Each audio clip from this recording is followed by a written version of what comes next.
The purpose of this video is to introduce you to the concept of the prism and to teach you how to compute lateral area and surface area of the prism. First things first, a three-dimensional figure is a solid that has length, width, and depth. A polyhedron is a three-dimensional figure whose surfaces are polygons.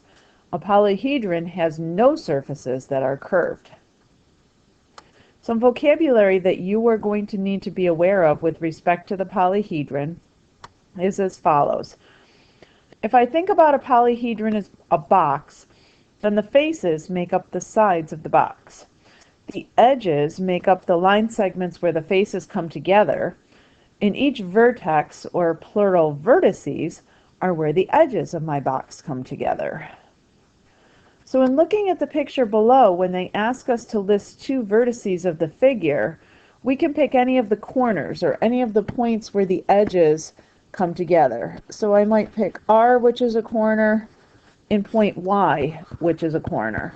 But you can pick any two corners which make you happy. Edges would be the spots or the places where the sides of my box come together. So in this particular case, I could pick any two line segments where the two faces come together. So I might pick edge RW, and I don't know, edge PV might be a good one. But again, any two places where the faces come together would be edges of the figure. And lastly, they want to know how many faces does the figure have. Well, if I look at my picture, I have two faces that comprise the roof, a third face which comprises the bottom, a fourth face and a fifth face making up the left side and the right side, and a front face and a back face making 7 faces total for this figure.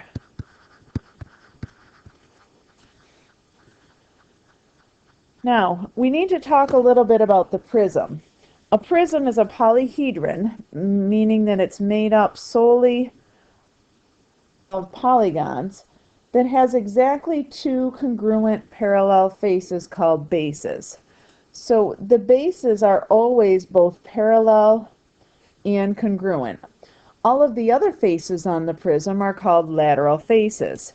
So in other words, the lateral faces are the polygons which connect the two bases together. A prism is named based upon the shape of its bases. So in this particular case, because the shape of the base is a pentagon, this would be a pentagonal prism. The height or the altitude of the prism is the distance between the two faces. Vocabulary you need to know includes the words bases. Again, the bases are the pieces that are both parallel and congruent. Lateral faces. Lateral faces are the faces that connect the two bases. And the height, or the altitude, which is the distance between the two bases. We're going to refer to those quite a lot in the coming weeks in this unit. All right, lateral area is sometimes referred to as lateral surface area. And the lateral area of a prism is the total area of all of its lateral faces. It's important to note that lateral surface area does not include the area of the bases. So let's go ahead and get started here and take a look at this first example. The first thing they want to know is the most specific name or the most specific name for the prism pictured. And in order to determine the name, what I'm really going to need to do is I'm going to need to look for those bases because the shape of the base determines the name of the prism. So in looking at the picture, the two congruent and parallel pieces in this picture are the triangles that comprise the top and the bottom. And because these two triangles comprise the top and the bottom are the two bases, the most specific name that I can come up with for this is a triangular prism. Let's go ahead and see if I can spell that correctly. Triangular prism. Where again, my bases are triangles. The next thing that they want me to do is they want me to find the lateral area and this is sometimes called the lateral surface area of the prism. So in order to do this, I need to remember that the lateral area is the area that makes up the faces, or all of the faces of this prism, not including the two bases. So in this particular case, my lateral area would be the front side of my prism, the right side of my prism, and the left side of my prism. So what I really need to do is I need to find the area of those three rectangles that comprise the front side, the right side, and the left side. In looking at the base, I can see quite clearly that the base is a right triangle whose legs measure 3 and 4. In order to find the area of this right side of my prism, I would have to multiply the length times the width in order to get the area of that rectangle. So I'm going to go ahead and tell the person who's reading my paper that I'm going to find the area of the rectangle by multiplying the base times the height. I'm also going to tell whoever's reading my paper that I'm finding the area of the rectangle on the right. So this area is going to be 4 long by 6 high.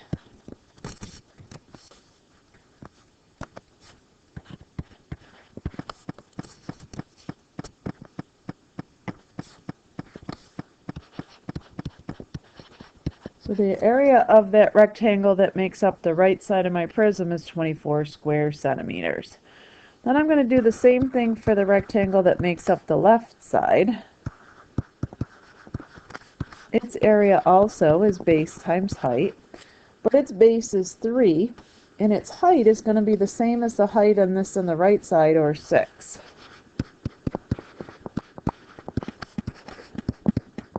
So its area is 18 square centimeters. And then I need to determine the area of that the rectangle that makes up the front side of my prism. I know that its height is 6, but as far as its base, I'm not really exactly sure what its base is, unless I can remember that Pythagorean triple 3, 4, 5. And if I remember that Pythagorean triple, I'm good to go. If I don't remember the Pythagorean triple 3, 4, 5, then I can go ahead and employ the Pythagorean theorem. So I've got a right triangle where two legs measure 3 and 4. I'm trying to find the hypotenuse. And when I do the Pythagorean theorem there, I find that the hypotenuse of that triangle measures 5 centimeters. So the front side of my prism is a rectangle whose base measures 5 and whose height measures 6.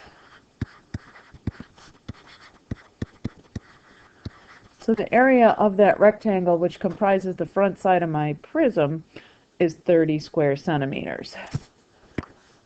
So the entire surface area now is the 24 square centimeters from the right side of the rectangle, the 18 square centimeters from the left side of the rectangle, and the 30 square centimeters from the front side of my rectangle. So in total, the lateral surface area is 24 plus 18 plus 30, or 72 square centimeters.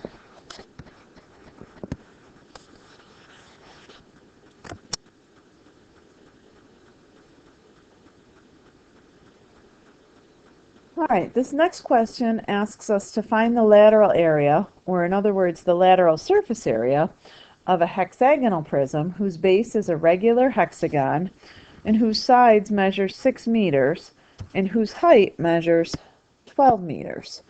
So first things first, I'm going to kind of go into this and dissect it a little bit to figure out exactly what's going on here. The base is a regular hexagon.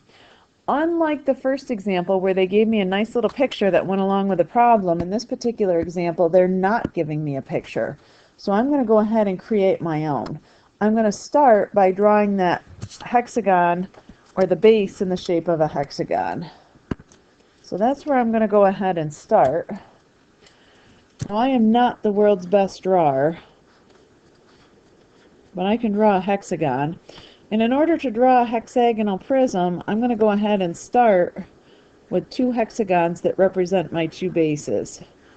I'm going to go ahead and connect all of the corresponding vertices, and that'll give me a nice little prism there. Now the sides of this regular hexagon, it's regular meaning that all of its angles and all of its sides have the same measures. The sides measure 6 meters each, and the height, remember that the height of a prism is the distance between the two bases. So I've got here my top base and my bottom base. The height is going to be the distance between those two. That guy is going to be h, or 12. So when it asks me to find the lateral surface area, remember that lateral surface area is the area that comprises all of these rectangles that make up the lateral faces, but that lateral surface area does not include the area of those two bases that in this case comprise the front and the back of my prism. So in other words, what I've got here is I've got 6 rectangles that each measure 6 meters by 12 meters. To find the area of a rectangle, I'm going to multiply base times the height, or in other words 6 times 12, which is 72. And again, my lateral area is comprised of 6 of those rectangles, each measuring 72 square meters. So my lateral surface area is going to be 6 times 72, or in other words, 432 square meters.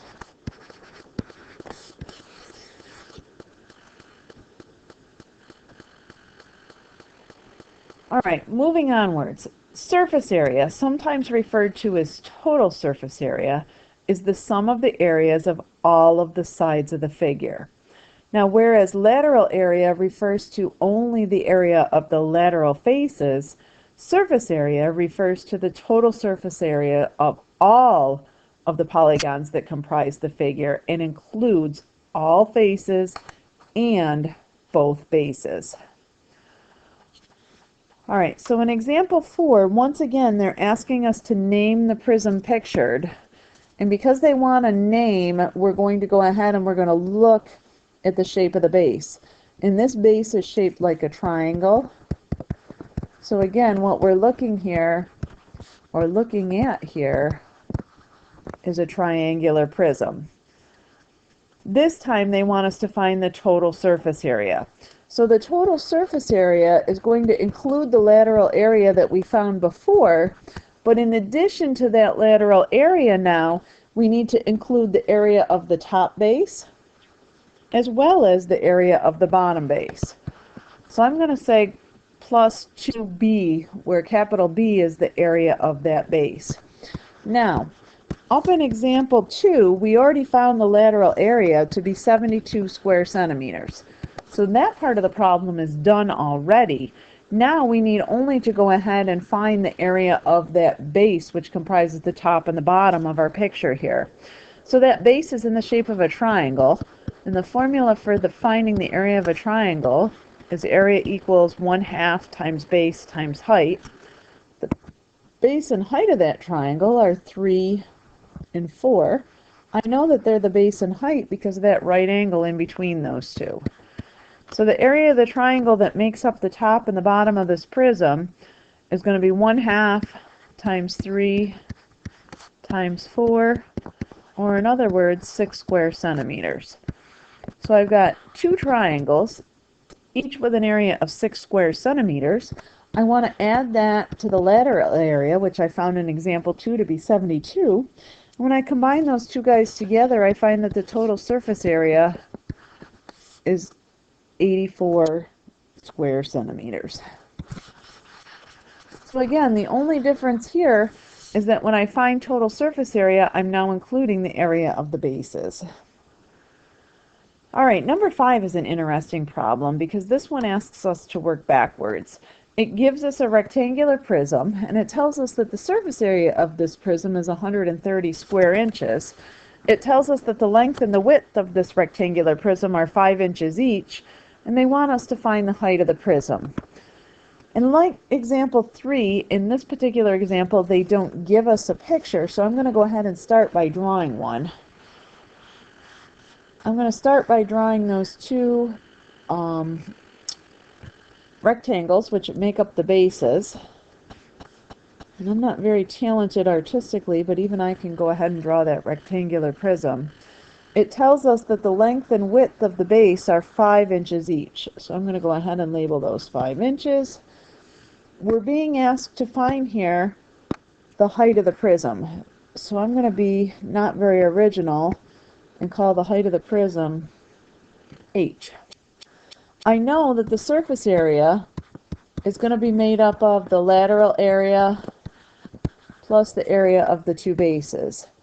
And I'm going to go ahead and let the area of the two bases be those rectangles which measure 5 inches by 5 inches. So in this particular case, the area of my base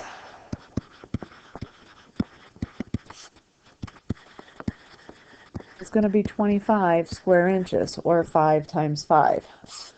I'm going to go ahead and plug into my formula. The entire surface area is 130, and it's made up of the lateral area plus two of the bases, which we found each measures 25. So if I go ahead and do some simplifying from this formula, I'm going to go ahead and subtract 50 from each side.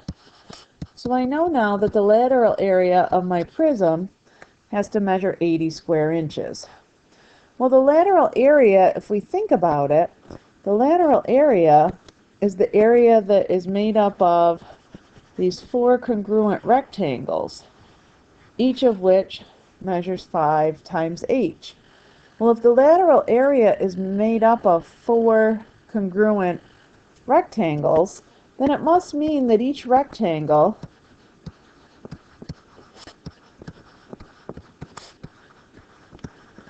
has an area of 20 square inches. Again, all 4 of these congruent rectangles together measure 80 square inches, so each of them has to have an area of 20 square inches. Well, my rectangles have dimensions of 5 times h. So I know that 5 times h has to be 20, or in other words, the height of my prism has to be 4 inches. All right, so the next time you come back to class, we're going to do some practice involving surface area and lateral area.